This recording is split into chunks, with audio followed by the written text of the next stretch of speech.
Bismillahirrahmanirrahim. Wa ala alihi wa sahbihi wa mawalah wa la hawla wa la quwata illa billah. Puja dan puji hanya milik Allah Jalla fi'ula.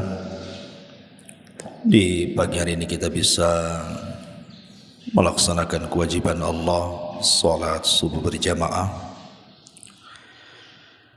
Dan pembahasan di pagi hari ini kita akan membahas tentang malaikatur rahmah, malaikat yang membawa rahmat Allah subhanahu wa ta'ala, di mana ada beberapa rumah yang tidak akan dimasuki oleh malaikat mulia ini. Ma'asyiral muslimin yang dimuliakan Allah subhanahu wa ta'ala, kita tahu bahwa Allah subhanahu wa ta'ala menciptakan banyak para malaikat. Tentu salah satunya adalah karena mereka adalah tentara-tentara Allah subhanahu wa ta'ala. Dan Allah ciptakan malaikat itu tidak memiliki hawa nafsu. Artinya mereka tugasnya hanya melaksanakan seluruh perintah Allah dan tidak pernah bermaksiat kepada Allah. Wa yaf'aluna ma yu'mar. Mereka hanya melaksanakan apa yang diperintahkan Allah subhanahu wa ta'ala. Lah malaikat-malaikat itu ditugaskan banyak sekali. Ada yang ditugaskan menurunkan wahyu seperti malaikat Jibril. Ada yang ditugaskan untuk menurunkan hujan seperti Mikail. Ada yang disuruh untuk meniup sangkakala seperti Israfil. Dan ada juga yang ditugaskan untuk mencabut nyawa seperti Malakul Maut. Dan banyak malaikat yang Allah berikan tugas. Salah satunya adalah malaikat rahmat. Kenapa kita berhajat kepada turunnya malaikat rahmat? Dan apa tugasnya malaikat rahmat ini? Ma'asyiral muslimin yang dimuliakan Allah subhanahu wa ta'ala, di dalam Al-Quranul Karim Allah subhanahu wa ta'ala berfirman, alladzina qalu rabbuna Allah thumma istaqamu tatanazzalu alaihimul malaikatu alla takhafu wa la tahzanu wa abshiru bil jannati allati kuntum tu'adun. Orang-orang yang mengatakan Rabb kami Allah, kemudian istiqamah dengan kata-katanya, maka hamba ini saat wafatnya akan turun malaikat, di mana malaikat-malaikat ini akan membisikkan di telinganya, jangan takut dan jangan sedih, karena Allah sudah sediakan sorga untukmu. Inilah salah satu tugas malaikat rahmat, datang kepada orang-orang pilihan Allah, orang-orang yang dicintai Allah subhanahu wa ta'ala, dari kalangan orang-orang yang istiqamah. Mereka datang saat menjelang wafatnya, kemudian membisikkan jangan takut, jangan sedih, dan Allah sudah janjikan sorga untukmu. Dalam hadis yang panjang sekali, hadis Bara bin Azib radhiyallahu anhu, saat Nabi SAW datang membawa jenazah dan para sahabatnya ke kuburan, ketika itu sebagian para sahabat sedang menggali lubang kubur. Masalahnya lahat belum pun digali. Ya, Rasulullah harus menunggu. Lah sambil menunggu Nabi SAW mengumpulkan para sahabat, kemudian menceritakan tentang kematian seorang mukmin dan kematian orang kafir. Lah saat Nabi SAW menceritakan tentang kematian seorang mukmin, apa kata Rasul? maka kematian seorang mukmin itu laksana tetesan air yang terakhir keluar dari mulut botol atau mulut teko. Sangat pelan, halus, dan sangat menyenangkan. Kemudian ruh itu diletakkan di kain kafan dari sorga dan wewangian yang sangat semerbak sekali. Lah saat ruh itu dikeluarkan dan hendak dimasukkan ke dalam kafan sorga itu, maka datanglah malakul maut yang hanya tugasnya mencabut nyawa saja. Tetapi di sana ada malaikat-malaikat yang menemani malaikat maut, itulah yang disebut dengan malakur roh. Ya ayyatuhan nafsul mutmainnah, irji'i ila rabbiki radiyatan mardiyah. Keridhaan Allah Azza wa Jal dan juga kepada kemuliaan Allah Azza wa Jal. Kemudian dikatakan la takhafu wa la tahzanu wa abshiru bil jannati allati kuntum tu'adun. Jangan takut, jangan sedih, karena engkau sudah dijanjikan surga. Maka ruh itu keluar seperti tetesan air yang terakhir yang keluar dari mulut teko. Begitu lafaz hadis Bara bin Azib.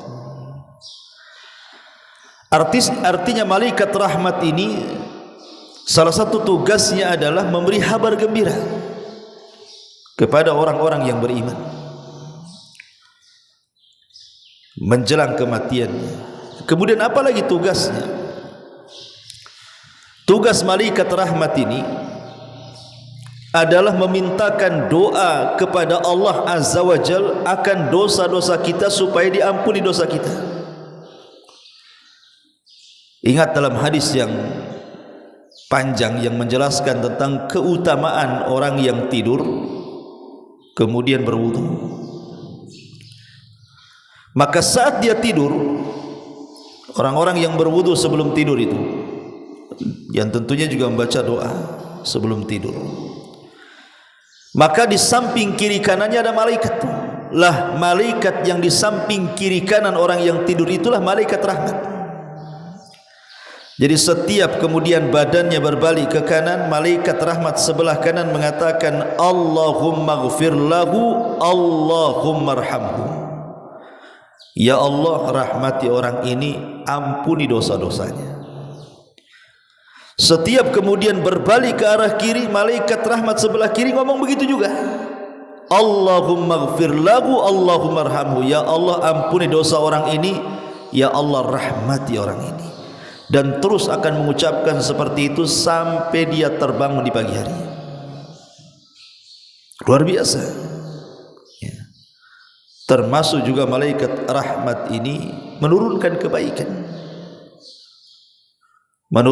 kebaikan, ketenangan, keberkahan pada setiap rumah yang turun malaikat rahmat di dalamnya. Masalahnya ada rumah-rumah yang malaikat rahmat tidak masuk di situ. Dan ini sangat bahaya kalau seandainya rumah kita ini tidak ada rahmat, tidak ada kasih sayang Allah Azza wa Jalla di dalamnya. Rumah seperti apa yang tidak akan dimasuki rahim? Rumah yang para penghuninya mereka adalah orang-orang yang sedang memutus silaturahim, maka malaikat tidak akan masuk. Makanya dalam hadis Abdullah ibn Abi Aufa radhiyallahu anhu, Nabi mengatakan innal malaikata la tanzilu ala qaumin fihim qati'ur rahim. Sesungguhnya para malaikat tidak akan turun kepada kaum yang pada kaum tersebut ada orang-orang yang memutus silaturahim. Malaikat tidak akan turun ke rumah itu. Ini yang pertama. Kemudian yang kedua, malaikat rahmat juga tidak akan turun kepada rumah yang di dalamnya ada anak-anak yang durhaka kepada orang tua. Kalau dalam rumah itu ada anak-anak yang durhaka dengan orang tuanya, maka malaikat tidak akan turun di situ. Karena itulah hukukul walidain itu adalah seburuk-buruknya memutus silaturahim. Kemudian yang ketiga, baitun fihi kalbun, rumah yang ada anjing di dalamnya. Kata Nabi SAW dalam sebuah hadis dari Abi Talha radhiyallahu an, hadis ini dikeluarkan Imam Bukhari. Kata Nabi SAW, la tadkhulul malaikatu baitan fihi kalbun, malaikat-malaikat rahmat tidak akan masuk pada rumah yang ada anjingnya di situ. Makanya hati-hati memelihara peliharaan walaupun itu hanya sekedar hobi. Kalau sampai kemudian menjadikan malaikat-malaikat rahmat tidak datang dan tidak masuk, ini kan rugi hanya gara-gara hobi saja melihara binatang. Karena kadang-kadang ada anjing itu yang lucu-lucu, lebih lucu pun daripada kucing kadang-kadang anjing itu. Kadang-kadang tertarik pula, harganya pula ratusan juta. Padahal apa yang dinikmati dari anjing itu? Hari-hari membersihkan kotorannya, ngasih makan, bersihin kotoran. Nanti seminggu sekali ke salon, habisin duit aja. Sudah dunia dirugikan dengan habis karena hobi, akhirat pula dirugikan. Karena orang yang melihara anjing ini, ikhwan, itu setiap hari pahalanya dikurangi 1 qirat. 1 qirat itu sebesar gunung Uhud. Satu hari itu pahala kita dikurangi 1 qirat. Belum lagi malaikat rahmat tidak akan masuk kalau ada anjingnya itu. Walaupun para ulama tentu memberikan pengecualian, artinya tidak semua anjing, tidak. Anjing-anjing yang memang dihajatkan untuk dipelihara seperti anjing-anjing buruan ataupun untuk menjaga keamanan karena memang di situ mungkin banyak pencurian, kerampokan dan begitu seterusnya, maka sebagian para ulama membolehkan kalau memang ada hal-hal yang dihajatkan. Itu pun sekali lagi anjing-anjing yang terlatih. Karena kalau umpamanya anjing tidak terlatih, ngapain? Tidur aja, ada pencuri tidur aja, ngapain? Dia tugasnya ngasih tahu pencuri. Pencuri lewat diam aja, itu enggak terlatih namanya. Masyarul muslimin yang dimuliakan Allah Subhanahu wa taala. Jadi saya ulangi, Al-Hafidz Ibnu Hajar rahimahullahu taala, beliau mengecualikan anjing-anjing yang tadi untuk hirasah, untuk menjaga rumah, jaga kebun ataupun berburu. Kemudian yang nomor 4, malaikat tidak akan masuk di rumah yang banyak gambar yang bernyawa di dalamnya. Gambar-gambar yang bernyawa di dalamnya seperti lukisan-lukisan. Di sana ada gambar binatang lengkap dengan kaki, badan, tangannya lengkap, termasuk juga melukis manusia lengkap kepalanya gitu ya. Maka Nabi SAW mengatakan la yadkhulul jannah atau la tadkhulul malaikatu baitan fihi kalbun wala suratun. Malaikat tidak akan masuk ke dalam rumah yang ada anjing dan ada gambarnya. Maksud gambar di sini artinya gambar-gambar yang bernyawa. Makanya saya anjurkan jangan majang-majang lukisan yang di situ lukisan-lukisan makhluk yang bernyawa. Kalau yang lain tidak apa-apa, umpamanya sungai, gunung, pohon, ya. Tapi jangan makhluk yang bernyawa saja. Malaikat tidak akan masuk di situ. Kemudian yang nomor 5, malaikat tidak akan masuk ke rumah yang penghuninya itu suka memakan harta anak yatim. Seperti yang saya contohkan, umpamanya ada bapak meninggal, melahirkan anak yatim yang belum balik, meninggalkan harta. Namanya anak yatim, apalagi masih bayi atau belum balik, kan belum pandai memegang harta. Terkadang harta dari bapaknya itu dipegang oleh siapa? Entah saudara-saudara bapaknya atau paman-pamannya atau bibi-bibinya. Bukannya dijaga bahwa itu harta adalah harta anak yatim, maka mereka pula yang makan secara zalim. Ketika anak ini sudah balik, sudah besar, ludas hartanya. Ini memakan harta anak yatim.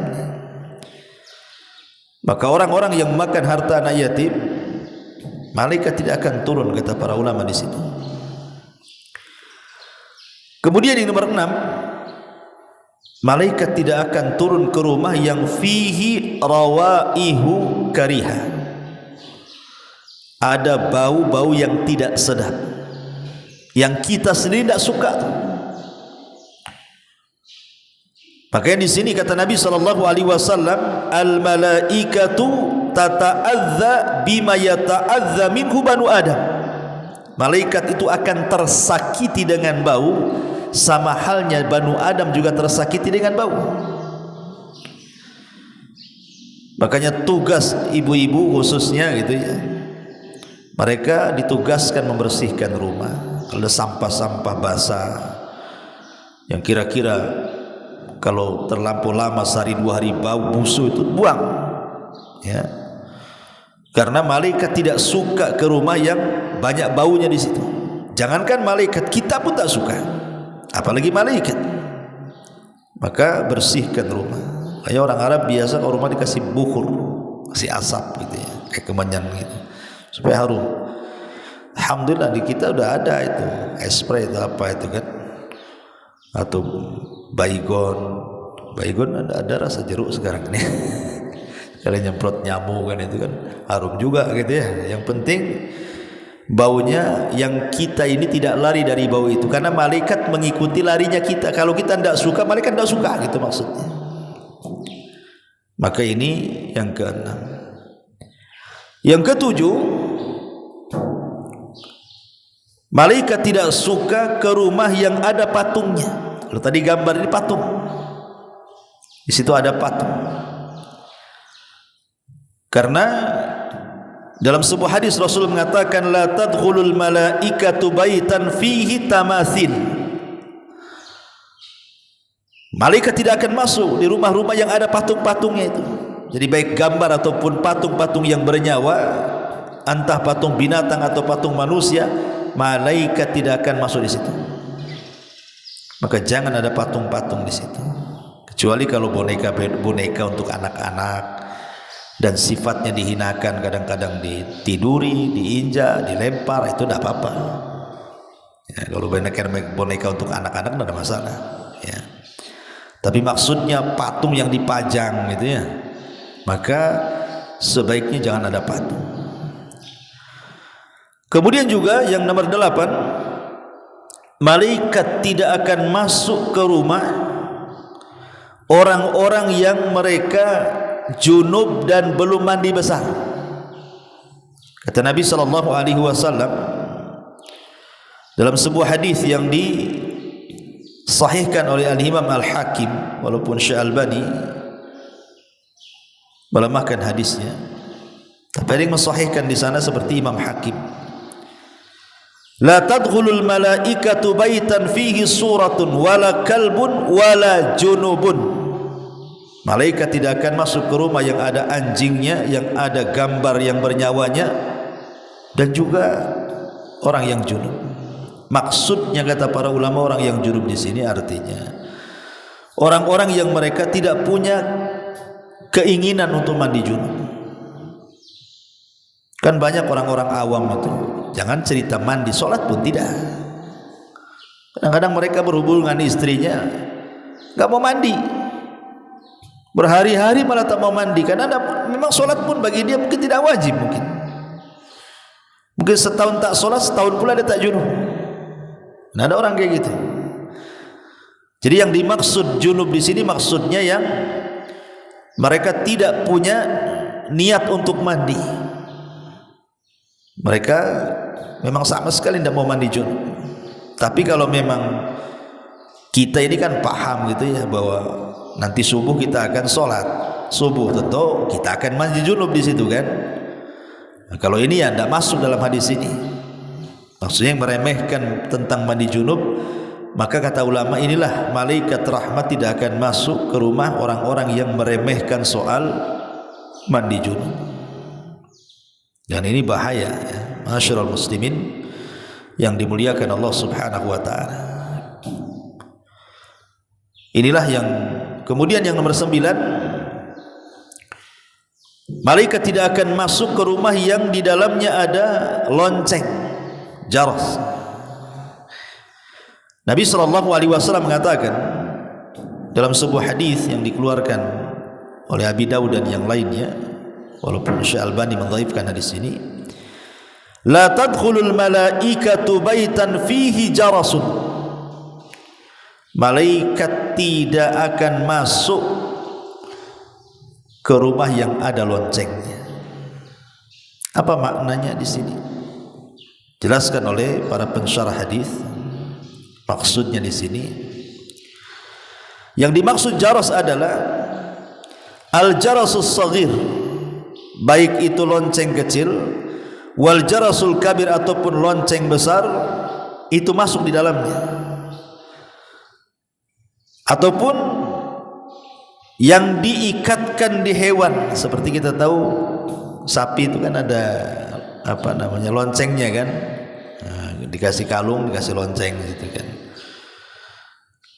Sebagian mengatakan termasuk juga yudha'u fi unukil hayawana, yang diletakkan di leher-leher binatang.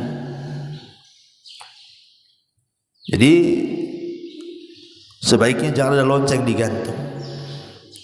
Karena kalau seandainya ada lonceng, maka malaikat tidak akan datang di situ. Dan bahaya, sekali lagi saya katakan, bahwa kalau sampai rumah kita tidak dimasuki malaikat rahmat, karena tugasnya malaikat rahmat itu banyak tadi. Datang memintakan ampun dosa-dosa kita, kemudian datang membawa kasih sayang Allah, menebarkan ketenangan, kesenangan dan berkah di rumah, termasuk juga saat wafatnya menghabar gembirakan akan kematian seorang mukmin, agar jangan takut, jangan sedih, karena Allah Subhanahu wa taala sudah menjanjikan surga untuk dia. Inilah di antara 9 rumah yang tidak akan, ataupun apa namanya, saya tambah nomor 10 seperti dikatakan para ulama ya, termasuk juga rumah yang banyak maksiat di situ. Dan itu dijelaskan Hafidz Ibnu Hajar rahimahullah taala, termasuk juga rumah yang di situ banyak maksiatnya. Mungkin di rumah itu minum khamr atau berzina atau judi, pokoknya maksiat apalah di rumah itu, malaikat tidak akan masuk di situ. Inilah 10 perkara malaikat tidak akan masuk, maksudnya malaikat rahmat tidak akan masuk. Tapi kalau malaikat-malaikat yang lain yang masuklah, kayak malaikat maut yang masuklah. Kalau malaikat maut tak masuk ya ikutin ini semua lah, nggak mati-mati. Ya, tapi malaikat maut tuh kalau nggak mati pun nunggu di luar lah, kapan dia keluar. Tapi kan ini maksudnya di sini yang tidak akan masuk itu cuma malaikat rahmat saja. Adapun raqib, atid, malaikat hafadhah ya masuklah. Malaikat maut masuk. Jadi intinya hadis ini hanya menjelaskan tentang malaikat rahmat saja. Dan sebuah kerugian besar kalau seandainya malaikat rahmat itu tidak masuk ke rumah kita. Inilah di antara faedah tentang malaikat rahmat dan rumah-rumah yang tidak akan dimasuki padanya para malaikat rahmat. Subhanallah bihamdika asyhadu an la ilaha illa anta astaghfiruka wa atubu ilaik. Allahu ta'ala alam. Assalamualaikum warahmatullahi wabarakatuh.